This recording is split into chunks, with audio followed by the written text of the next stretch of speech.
I was sent to report to Colonel Honour of the 39th Battalion had also come down to join us near Ghana, and he was going to. The 500 Japanese had attacked these Hattie's patrol at midnight in a thunderstorm, and Hattie had, after holding the Japanese off for a while, Hattie had told his boys to make their own way into the bush, and he stayed behind to cover them. So he gave his own life to cover his troops, and the 500 Japanese had attempted to get through to Gona, failed to do so. They'd pulled back and occupied this village, and was stationed there. So Colonel Honour was going to go inland on the tracks we'd come out. So I was to guide him, his battalion, down the track, and I was up front with the forward section, and single file virtually again, like the Kokoda track, and I heard voices, and I sent a message back down the line. We made close contact, we'd hear voices. The message came back, fire if necessary. And 3 figures come walking up the track together, talking away, like schoolboys on a picnic. And I let them get within about 2 metres from me, and I had a Thompson submachine gun. So I opened fire, and just one burst. I collected the 3 of them. I only used 6 rounds. I was credited with being very, very economical killing. But one was a colonel, next was a major, and one was a lieutenant. And what the hell they were doing, wandering around in the jungle? Someone tried to tell me after they'd gone for a swim. Well, there was no creeks or rivers anywhere close, and the sea was alongside them. I think if they wanted to swim, they'd have swum in the sea. And anyway, the colonel had maps of Darwin in his satchel. He had all this paraphernalia, his sword hanging on his side, his binoculars, and a row of 9 ribbons on his chest. One of those was the Order of the Rising Sun, which is the equivalent of our Victoria Cross, the Order of the Sacred Treasure, the Order of the Golden Kite, and the 4th one was never been really identified, and he had 5 ribbons of service, mainly in China. But he was obviously fairly new to the area. He was fit, pudgy. He hadn't been on a starvation diet for too long. But I was commended for capturing the documents. People asked afterwards, said that the Japanese never intended to come to Australia. I said, well, was that like coming to Darwin to play golf? Serious battles took place at a fogey, and again the Japanese attempted to encircle us. We got a chance to fire our mortar there. We got a good position down behind a bit of a ridge, and our officer was doing the observation up front, actually saw a mortar bomb. You could see the mortar bombs if you followed the flight from the barrel, and he had a good pair of binoculars apparently, and the bomb landed on a Japanese officer's helmet. But we must have annoyed the Japanese because they got on us with a mountain gun. They had this mountain gun, which small piece of artillery designed to be carried on mules, broken into pieces and carried on mules. But up there, of course, they had no mules. They used natives and Korean slave labour to carry the mountain gun up the ranges. They're very high velocity and accurate guns, and we didn't know where they were, but they knew where we were, so they landed the bombs fairly close to us. One bomb knocked the gun askew, and Bruce Cooper, who's a tough Kalgoorlie miner, got a bit of shrapnel on his backside. So he said, I carried your bloody mortar so far, Mr. Swind. You can, some poor bee will have to carry me now. So they made a stretcher and got him on it. We got word the Japanese were starting to cut us off again, surround us. We'd fired off all our ammunition, and we threw our mortar over a cliff face, and we were told, 10 of us I suppose, we were told to go down and take a position up astride the Kokoda track and hold the Japanese if they should come down the track in our vicinity. So we standing behind trees, a finger on the trigger for an hour or more, no sound of any fighting, and we suddenly started to wonder what's happening. Have we been forgotten? And fortunately a messenger came down and told us to move up the ridge to the right off the track. And after about a quarter of a mile, a chap in front of us, Wangaratta boy named Norm Wilkinson, dropped dead in front of me with a bullet through the heart. It was just a twang. I don't know whether it was a stray bullet. Someone suggested it might have been a sniper, but I said a sniper would have shot the officer first, and then the sergeant and me next. But anyway, we took his one of his identification tags off around his neck and left his body there. We're waiting at a point where I was to meet Lieutenant Swin and his group, and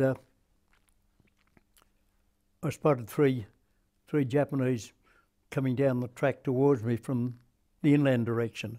They were thin and miserable, unarmed, and obviously pretty bad way. And we took the 3 Japanese prisoners and moved back towards Gona, stopped overnight under a small native grass hut on the side of the track.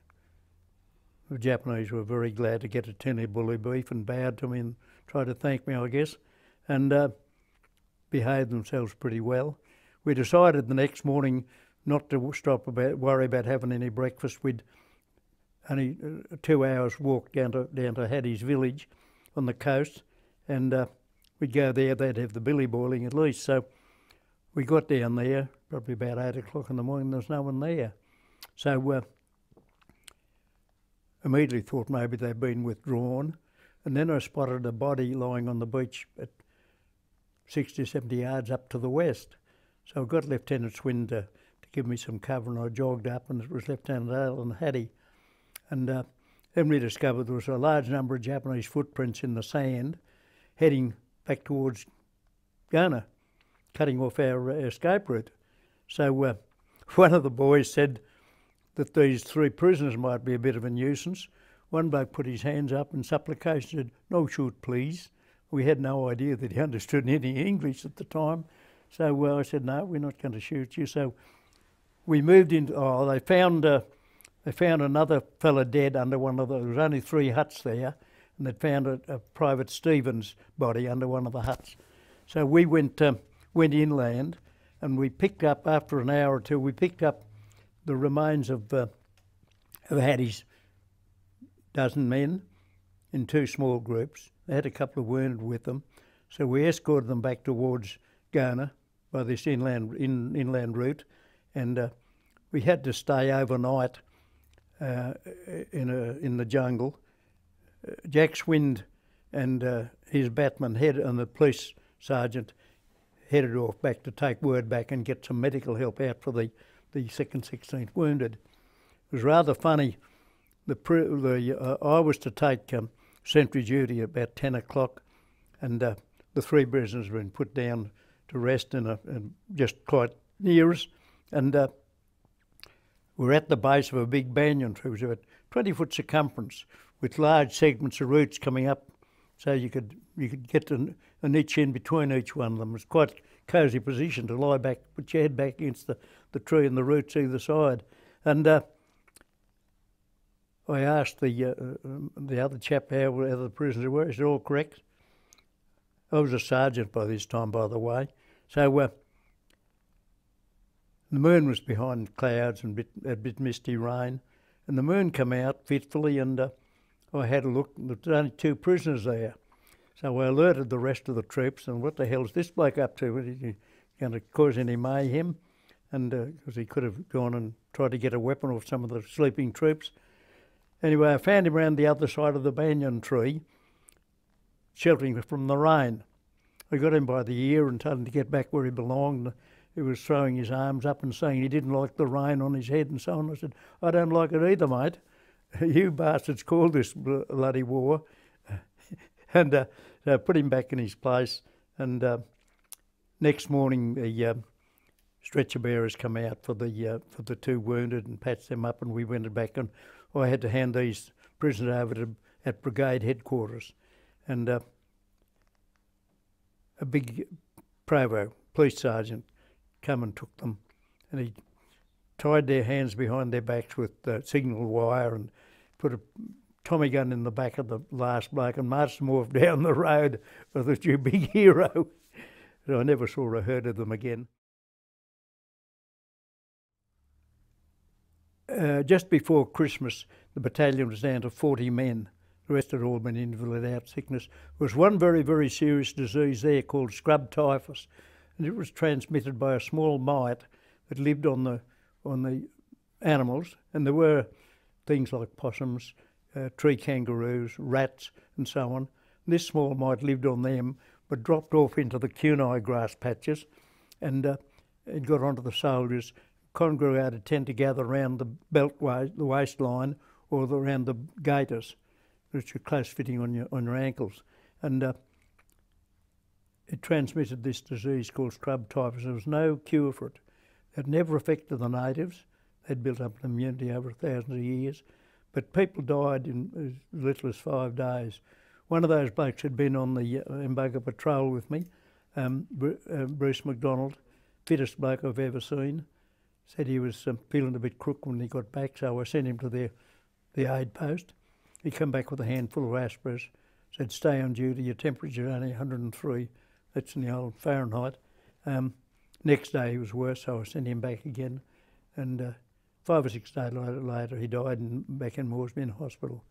But an Australian and an American doctor worked on this, and they found a cure for it, and it ceased to be a problem after a while. But there were many other diseases like fevers and jungle sores and malnutrition and just stress. People been living in the jungle and seeing their mates die around them, not getting a cup of tea, living on their earth for weeks on end, and it's hard to catch up with them. But I never saw anyone actually throw in the towel. They wanted to stop and help their mates out.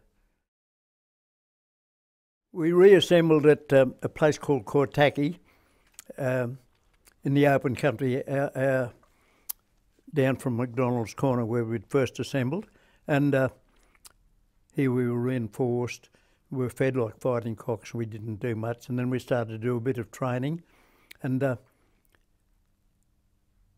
then after 3 or 4 weeks, they put us on planes, on the old DC-3 biscuit bombers. You sat on the floor, no seats, 25 men with their equipment on each plane. And they flew us over the range to a place called Koitaki. By this time, the other troops had pushed the Japanese right back to the coast, where the Japanese dug themselves in at Buna-Gona and Sanananda, probably 20-25 miles apart on the northern coast, and they were hemmed in by tidal swamps, jungle, and it was hard to get at them. They dug them, had good weapon pits made with 44-gallon drums filled with sand, dug into the ground, interconnecting trenches between each position, and large tree trunks over the top. So you had to really get a direct hit with a aerial bomb or a 25-pounder. Otherwise, it would just attack them, get in close, and throw a grenade through the slits. And they were prepared, as always, to die to the last. They were at Ghana, where we went. They were sitting on top of dead bodies with their machine guns, and the stench. After serious fighting, we were making attacks on open beach. We couldn't approach them from the inward side because of the swamps, and it was a case of attack up 50 metre wide beach, with the only protection being the coconut palms, which weren't bulletproof. They were fairly soft and pithy. So we gradually wore the Japanese down, and when we finally cleaned them up, there were 600 dead Japanese buried in the bulldozer on the beach.